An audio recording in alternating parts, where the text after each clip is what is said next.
हरे कृष्णा दोस्तों, आचार्य श्री रजनीश से किसी ने सवाल पूछा था जगत गुरु आदि शंकराचार्य के बारे में। सवाल था कि आपने बहुत बार कहा है कि तर्क और विवाद से कभी भी संवाद संभव नहीं होता, लेकिन शंकर ने अपनी विश्व विजय की घोषणा की तथा विवाद और शास्त्रार्थ में सैकड़ों मनीषियों को पराजित किया। हारने पर उन्हें शंकर का शिष्यत्व स्वीकार करना पड़ता था। कृपया समझाएं कि शंकर का यह कैसा शास्त्रार्थ था। इस प्रश्न पर ओशो का एक बहुत ही शानदार और जबरदस्त उत्तर था, और ये जो उनका उत्तर है वो खासकर आस्तिक और नास्तिक दोनों लोगों के लिए है। तो आप लोग प्लीज इसे उत्तर को जो ओशो ने कहा है उसे लास्ट तक सुने, बहुत ही गजब का आंसर है। वैसे आचार्य श्री रजनीश की ये पुस्तक है भज गोविंदम मूढ़ मत। जगत गुरु शंकराचार्य जी ने जो वक्तव्य दिया था उसके ऊपर आचार्य श्री रजनीश कहते हैं कि तर्क और खंडन से न तो कभी कोई संवाद हुआ है न हो सकता है। संवाद का अर्थ है दो हृदयों की बातचीत, विवाद से अर्थ है दो बुद्धियों का टकराव। संवाद का अर्थ है दो व्यक्तियों का मिलन, विवाद से अर्थ है दो व्यक्तियों का संघर्ष। संवाद में कोई हारता नहीं, दोनों जीत जाते हैं। विवाद में कोई जीतता नहीं, दोनों हार जाते हैं। लेकिन मजबूरी थी और शंकर को विवाद करना पड़ा, क्योंकि विवाद के पूर्व संवाद का कोई उपाय ही न था। शंकर ने सत्य को समझाने के लिए विवाद नहीं किया, लेकिन लोग अपनी बुद्धियों में, अपने अहंकारों में, अपने पांडित्य में इस भांति भरे थे कि जब तक उनका पांडित्य तोड़ा न जाए, उनकी बुद्धि पराजित न हो, वे धूल धूसरित होकर गिरे न, तब तक वे हृदय की बात सुनने को राजी भी न थे। तो शंकर ने विवाद से उन्हें सत्य नहीं समझाया, विवाद से केवल उनके अहंकार को झुकाया, और जो झुकने को राजी हो उससे फिर संवाद हो सकता है। तो शंकर का शास्त्रार्थ तो केवल निषेधात्मक था, वह तो एक लगे कांटे को दूसरे कांटे से निकालना था। तर्क से भरे हुए मन हैं, वे केवल तर्क की भाषा ही समझते हैं। पांडित्य से भरा हुआ मन केवल पांडित्य की भाषा समझता है, प्रेम की भाषा उसे सुनाई भी नहीं पड़ती। सुनाई भी पड़े तो उसमें कोई अर्थ नहीं मालूम होता, और मौन की भाषा का तो कोई सवाल ही नहीं है। शंकर जब पैदा हुए तब इस देश का पांडित्य अपने शिखर पर था। उसी पांडित्य ने इस देश को बर्बाद भी किया। यह देश खोपड़ी में अटक गया और हृदय तक जाने के लिए इसके द्वार बंद हो गए। गर्दनें काटनी जरूरी थी, अन्यथा हृदय तक आने का कोई उपाय न था, और बीमारी इतनी भयंकर हो गई थी कि औषधि काम नहीं कर सकती थी। शल्य चिकित्सा जरूरी थी, ऑपरेशन जरूरी था, काटे बिना कोई उपाय न था, मलहम पट्टी से इलाज होने वाला न था। बीमारी काफी दूर आगे निकल जा चुकी थी। तो शंकर को विवाद करना पड़ा, यह मजबूरी थी। शंकर विवादी नहीं है। शंकर और विवादी हों यह संभव ही नहीं है। शंकर का रस तर्क में नहीं है, अन्यथा वे भज गोविंदम जैसा गीत न गाएं। उनके प्राण तो भजन गाने को बने थे। शंकर को ठीक अवसर मिलता तो वे नाचते, समय परिपक्व होता, लोग हृदय की भाषा समझते तो शंकर ने तर्क किया ही न होता। लेकिन देश बीमार था, पांडित्य अपनी आखिरी अवस्था में था, लोगों के सिर पर भारी थे, उनका बोझ उतारना जरूरी था, और पंडित केवल तर्क की ही समझ रख सकता था। तर्क से ही पराजित हो, तर्क से हारे तो शायद राजी हो। हृदय की भाषा सुनने को झुकाया शंकर ने लोगों को। और ध्यान रखना, जिसने सत्य को जाना हो वह तर्क का भी उपयोग कर सकता है हितकर दिशा में। जिसने सत्य को न जाना हो उसके हाथ में तो तर्क का उपयोग खतरनाक है। जिसने सत्य को न जाना हो उसके लिए तर्क ही सब कुछ हो जाता है साध्य। जिसने सत्य को जाना हो वह तर्क को भी सत्य की सेवा में संलग्न कर देता है। जिसने सत्य को जाना हो वह तर्क को अनुचर बना लेता है। सत्य तर्क पर भी सवारी कर सकता है। साधारणतया तर्क छोटे बच्चों के हाथ में पड़ गई तलवार है, उससे वे दूसरों को नुकसान पहुंचा देते हैं और अंततः अपने को भी नुकसान पहुंचाएंगे। लेकिन ज्ञानी के हाथ में तर्क, समझदार के हाथ में तलवार है, उससे किसी को नुकसान न पहुंचेगा। हाँ, दुर्घटना के क्षणों में किसी की रक्षा हो सकती है। शंकर ने तर्क का सम्यक उपयोग किया। जहर भी औषधि बन सकता है समझदार के हाथ में। जहर जहर नहीं है, अगर समझदारी हो तो उसका उपयोग भी हो सकता है। और शंकर ने बहुमूल्य उपयोग किया। देश में एक कोने से लेकर दूसरे कोने तक भी घूमे, और जहां जहां उन्हें लगा कि कोई रुग्ण चित्त बुद्धि में अटक गया है और हृदय की भाषा विस्मृत हो गई है, जहां जहां उन्हें लगा कोई प्रतिभा शब्दों में उलझ गई है और शून्य के फूल तक पहुंचने का द्वार बंद हो गया है, जहां जहां उन्हें लगा कि कोई शास्त्र में दब गया है और छटपटा रहा है, वहीं वहीं उन्होंने विवाद किया, तर्क का उपयोग किया, शास्त्रार्थ किया। यह सिर्फ भूमिका है। जैसे ही कोई शास्त्रार्थ में हारा, वैसे ही शंकर ने उसे शिष्यत्व में नियोजित किया। वही दूसरी बात मूल्यवान है। असली बात वही है। तर्क में जैसे ही कोई हारा, उसकी हार का उन्होंने उपयोग कर लिया। उस हार के क्षण में जब अहंकार बिखरा, चौंका व्यक्ति, तर्क काम ना आए, बुद्धि ने साथ न दिया, असहाय हुआ, डूबने लगा, शंकर ने दूसरी नाव सामने कर दी कि तर्क की नाव डूबती है, डूबने दो, मेरे पास और भी नाव है, हृदय की नाव, प्रेम की, भक्त की। ऐसे क्षणों में उन्होंने गाया होगा, भज गोविंदम, भज गोविंदम, भज गोविंदम मूढ़मते।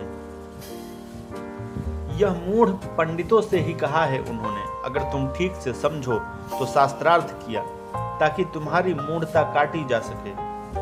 कटते ही, भ्रम टूटते ही उस संधि का उन्होंने उपयोग कर लिया। जब तुम क्षण भर को निर्भर होते हो और जब तुम्हें खुला आकाश दिखाई पड़ता है, बादल हट गए होते हैं, इसका उन्होंने उपयोग कर लिया। शंकर ने विवाद से सत्य को नहीं समझाया, विवाद से केवल बादल छांटे हटाए ताकि सत्य का सूरज दिखाई पड़ सके। सत्य को तो सिद्ध करने की कोई जरूरत ही नहीं है, सत्य तो स्वयं सिद्ध है। और ध्यान रखना, जिसे सिद्ध करना पड़े तर्क से, उसे तर्क से ही असिद्ध भी किया जा सकता है।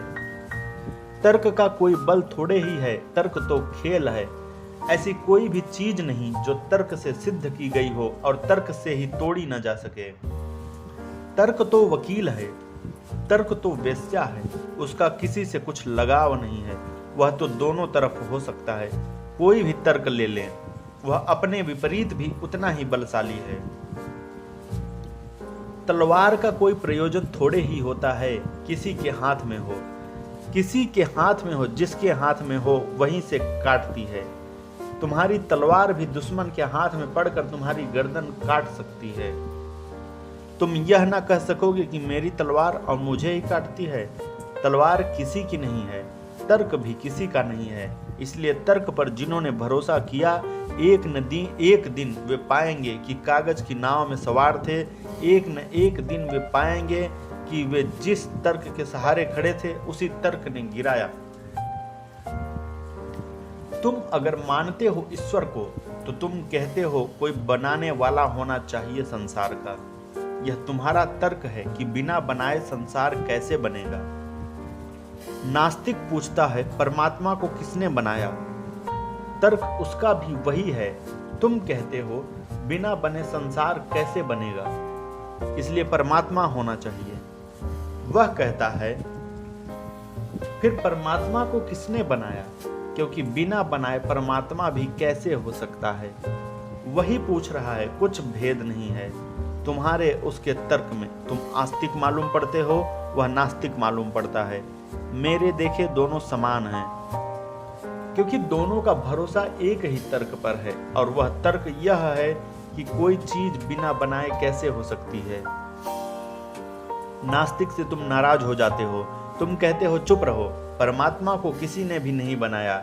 नास्तिक यही कहता है, जब परमात्मा को किसी के बिना बनाए बनने की सुविधा है, तो संसार को बिना बनाए बनने की सुविधा क्यों नहीं है? तर्क वही है नास्तिक आस्तिक में, इसलिए कोई भी जीत नहीं पाता।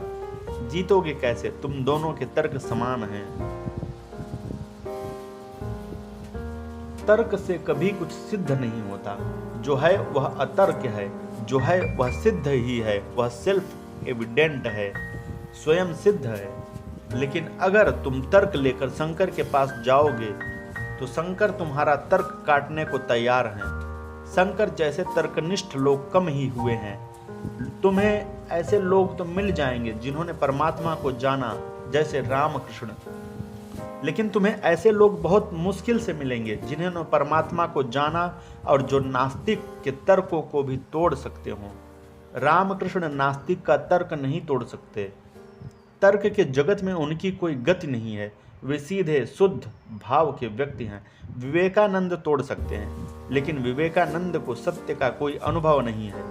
शंकर ऐसे हैं जैसे रामकृष्ण और विवेकानंद एक साथ एक ही व्यक्तित्व में। उन्होंने जाना है जैसा रामकृष्ण ने जाना, और जो उन्होंने जाना है उसके पक्ष में वे सारे तर्क संयोजित कर सकते हैं जो विवेकानंद कर सकते हैं बिना जाने। शंकर जैसे व्यक्ति अनूठे हैं, पर ध्यान रखना, शंकर को समझने में भूल हो गई है। जिन पंडितों को तोड़ने में शंकर ने जीवन भर श्रम किया, उन्हीं पंडितों ने शंकर को भी पंडित समझ लिया है। वे पंडित यही कहे चले जाते हैं कि शंकर ने दिग्विजय की। शंकर सुनते होंगे तो हंसते होंगे। तर्क की जीत भी कोई जीत है, किसी को तर्क से हराना भी कोई हराना है, क्योंकि तर्क से हारा हुआ चुप हो जाता है, हारता नहीं है। ध्यान रखना। तुम किसी के सामने बड़े तर्क खड़े कर दो तो हो सकता है वह उतने बड़े तर्क न जुटा पाए, तो वह चुप हो जाता है, लेकिन वह भीतर भीतर कहता है ठहरो, खोजेंगे कोई उपाय। तर्क से हराना ऐसा ही है जैसे किसी की छाती पर तलवार रख दो और वह झुक जाए, लेकिन भीतर तो अड़ा ही रहेगा, प्रतीक्षा करेगा उचित अनुकूल समय की, जब तुम्हारी छाती पर तलवार रख दे। तलवार से हारा हुआ कहीं हारता है? सिर्फ प्रेम से हारा हुआ हारता है, क्योंकि जब तक भीतर न झुक जाए हृदय, तब तक सब झुकना व्यर्थ है। तो शंकर ने तर्क से केवल तर्क ही काटा। जो तर्क से जी रहे थे उनको तर्क से पराजित किया, लेकिन उस पराजय के क्षण में शंकर ने बता दिया कि तुम्हारे तर्क भी व्यर्थ हैं, मेरे भी व्यर्थ हैं। तुम्हें कांटा लगा था, इसलिए मैंने कांटे से कांटा निकाला। मेरा कांटा तुमसे ज्यादा मूल्यवान नहीं है, और भूल कर भी मेरे कांटे को अपने घाव में मत रख लगना, अन्यथा यह भी उतनी ही पीड़ा देगा जितना तुम्हारा कांटा दे रहा था। कांटा कोई भी हो, मेरा तुम्हारा, कांटा कांटा होता है, दोनों को फेंक दो। यही था उनका शिष्यत्व। बुद्धि से हट जाओ, भाव के निकट आओ। सत्य को खोजना है विचार करके नहीं, सत्य को खोजना है भावना से। सत्य को खोजना है तर्क, शास्त्र, सिद्धांत से नहीं।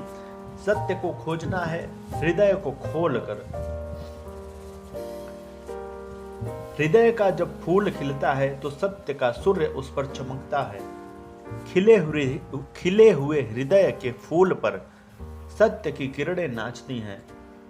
शिष्यत्व का यही अर्थ था, लेकिन जो और तरह से न समझ सकते थे, शंकर ने उन्हें उनकी ही भाषा में समझाया है। शंकर बहुत अनूठे व्यक्ति हैं, और अनूठे व्यक्तियों के संबंध में नासमझी बहुत आसान है, क्योंकि वे तुम्हारी समझ की सामान्य कोटियों के पार पड़ते हैं। लोगों को लगा कि ये भी तार्किक हैं, महातार्किक हैं, लेकिन महातार्किक क्या कहेगा भज गोविंदम कि नाचो गाओ, परमात्मा का गीत गाओ, तार्किक कहेगा? महातार्किक कहेगा संभव नहीं है। यह तो बड़े ही गहन हृदय से उठी हुई वाणी है। यह तो कोई परमात्मा का प्रेमी कह सकता है, तार्किक नहीं। इसे स्मरण रखना।